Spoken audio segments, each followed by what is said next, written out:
Bonjour et bienvenue dans votre JT Gardois du vendredi 25 avril 2014. Dans les titres de cette édition, le retour de l'ex-otage gardois Édouard Elias chez lui à Saint-Quentin-la-Poterie.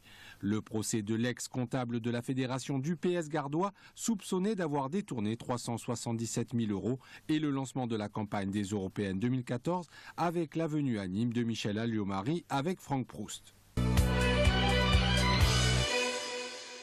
Édouard Elias, ex-otage en Syrie, est revenu sur ses terres à Saint-Quentin-de-la-Poterie dans le Gard. Il a été accueilli par les enfants des écoles de la commune, ainsi que ses amis, après avoir été retenu 318 jours en Syrie, où ses pensées ont été pour sa famille et certains paysages qu'il a photographiés, et l'envie de reprendre son métier. Je pense à mes grands-parents, parce que moi je savais ce que je vivais, j'ai fait ce choix, enfin je connaissais les risques en quelque sorte, je ne sais pas si j'en étais conscient, mais je savais qu'on pourrait éventuellement être pris en otage, donc c'était un choix, je l'assume, je n'ai jamais rien regretté, j'ai choisi de faire ce boulot et jamais je n'ai regretté d'avoir été pris parce que c'était en faisant ce travail. La seule chose, c'est le problème, c'est les personnes qui n'ont pas choisi de faire ce travail, c'est-à-dire ma famille, c'est un choix qui leur est imposé. Juste un peu fatigué parce qu'il y a eu beaucoup d'activités ces jours-ci et j'ai quand même perdu l'habitude de marcher toute une journée. Je peux m'isoler, ça c'est bien. Je peux me retrouver seul dans une pièce maintenant, donc ça c'est très bien. Si Didier m'appelle dans 4 jours pour me dire « Bon, on va en Ukraine », allez, allons-y. Donc j'ai mon matériel. Mais ça prendra quelques temps, je pense. Oui. L'ex-comptable de la fédération du PS gardois, soupçonné d'avoir détourné 377 000 €, était jugé aujourd'hui au tribunal correctionnel de Nîmes.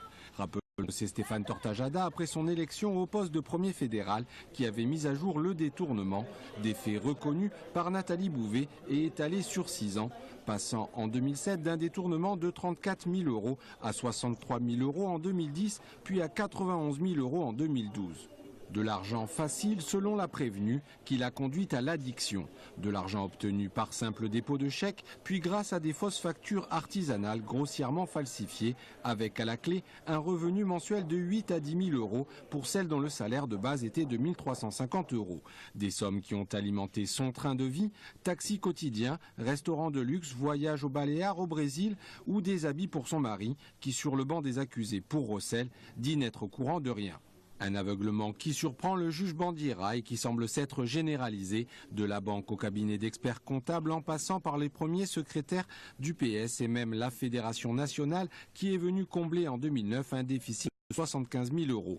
Tous n'y ont vu que du feu jusqu'à nommer Nathalie Bouvet attachée parlementaire et candidate au cantonal. Aujourd'hui, Nathalie Bouvet a été condamnée à 2 ans d'emprisonnement dont 1 avec sursis, une peine de 40 000 € d'amende, son mari à 6 mois avec sursis et 20 000 € d'amende et pour tous deux, l'obligation d'indemniser le PS gardois à hauteur de 188 000 €, soit la moitié de la somme détournée. Maître Jean-Robert Fung a d'ores et déjà annoncé qu'il rechercherait d'autres responsabilités civiles. C'est à Nîmes que Michel Alliot-Marie et Franck Proust ont lancé leur campagne pour les élections européennes du 25 mai prochain. La tête de liste UMP pour la circonscription sud-ouest prône une Europe plus efficace, proche et nécessaire dans ce contexte de concurrence mondiale.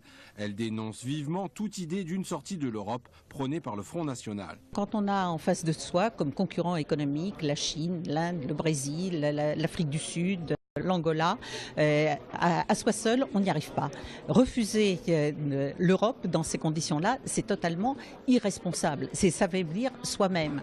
Député européen sortant, Franck Proust veut mobiliser l'électorat. Il souligne que l'Europe ne peut être uniformité. Il entend défendre les richesses et diversités des différents pays tout en affirmant la nécessaire protection des entreprises et travailleurs français. L'Europe ne doit pas être un poids, ne doit pas être une contrainte pour nos entreprises. Elle doit être un atout.